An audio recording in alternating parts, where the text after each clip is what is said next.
السلام عليكم ورحمة الله وبركاته.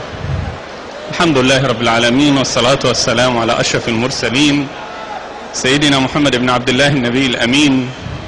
اللهم صل وسلم على سيدنا محمد وعلى آله وصحبه وسلم أجمعين. أهلا ومرحبا بكم أيها الأحباب. ها قد عدنا إلى أرض الشهداء، ها قد عدنا إلى الجزائر المنورة بدماء شهدائها، المنورة برجالها وبنسائها.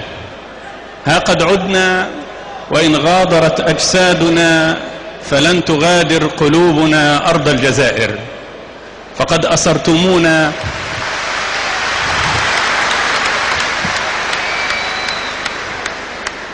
أسرتمونا جميعا بفضلكم وبحبكم، ونشهد الله عز وجل أني أحب كل أهل الجزائر وتراب الجزائر.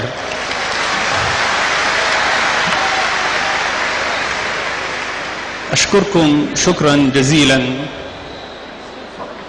وأشكر أهل جمعية الإرشاد على هذا المجهود العظيم وعلى هذه الاحتفالية الرائعة، هذه الاحتفالية التي أريد أن يراها الغرب، أريد أن يراها من يسب النبي صلى الله عليه وسلم، ليعلم أن هناك رجال يحبون رسول الله صلى الله عليه وسلم ويموتون فداءه وفداء لاسمه الشريف.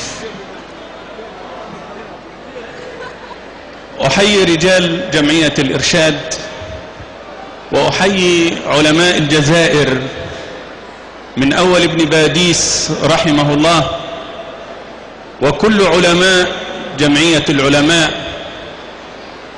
أحيي الشهيد، الرجل الذي نحسبه على خير.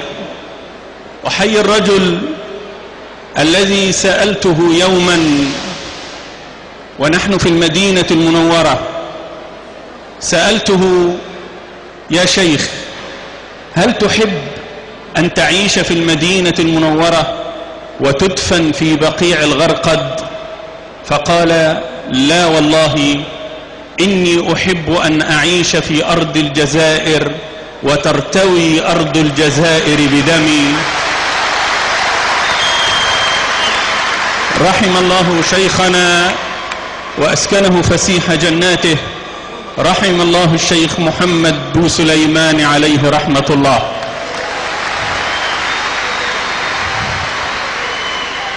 وأحيي زوجته أمنا جميعا، فكلنا أبناء لها، ونسأل الله عز وجل أن يشفيها ويعافيها، وأسألكم الدعاء لها بالشفاء والبركة في العمر.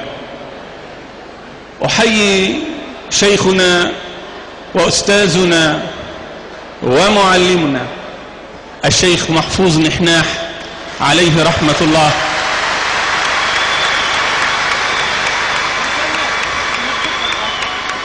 هذا الرجل الذي نعرف الآن قيمته، هذا الرجل الذي نعرف الآن حكمته، لما آثر أن يجنب أبناء الحركة وأبناء الجمعية وأبناء الدعوة الإسلامية سفك الدماء، وآثر السلامة.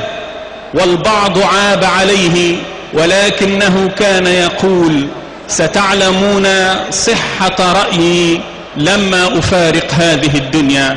نقول له: يا شيخنا، قد علمنا حكمتك وقد علمنا صواب رأيك، رحمك الله، ونسأل الله عز وجل أن يكون قد حط رحله إلى جوار رسول الله صلى الله عليه وسلم.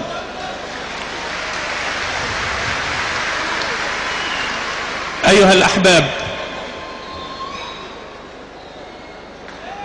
كلما هبطت بي الطائرة في مطار الجزائر أبكي وأنا في كرسي في الطائرة، أبكي تذكرا لقول شيخنا وإمامنا الشيخ محمد الغزالي عليه رحمة الله،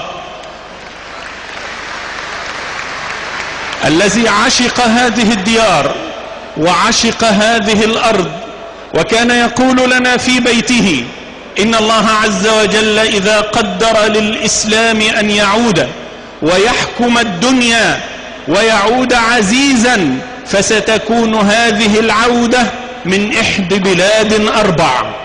ستكون عودة الإسلام من بلد من البلاد الأربع. كان يقول: هذه البلاد هي مصر والشام والجزيرة والجزائر.